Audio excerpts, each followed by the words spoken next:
আসসালামু আলাইকুম প্রিয় দেশবাসী।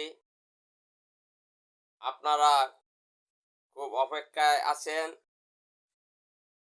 যে 12 দলীয় জোটের আসন সমঝোতা কখন হবে।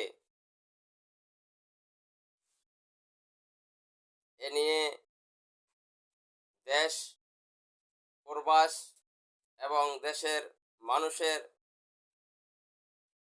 খুবই কৌতূহল।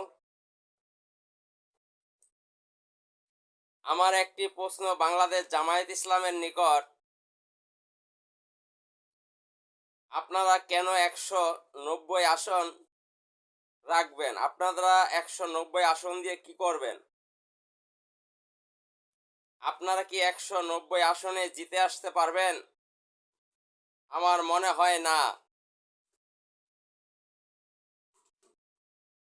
জামায়াত ইসলাম স্বপ্ন দেখছে, তারা সরকার গঠন করছে।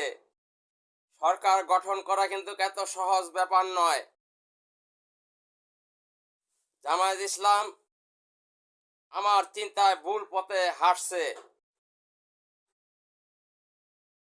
কারণ তাদের এই রাজনৈতিক ক্যারিয়ারে কোনো সঠিক সিদ্ধান্ত তারা নিতে পারে নাই এবং আগামী 2026 12ই ফেব্রুয়ারি নির্বাচনও নিতে পারবে না।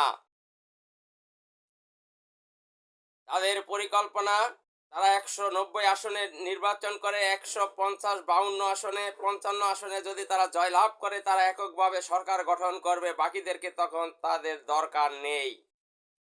বাকিদেরকে তারা ব্যবহার করবে টিস্যু হিসাবে।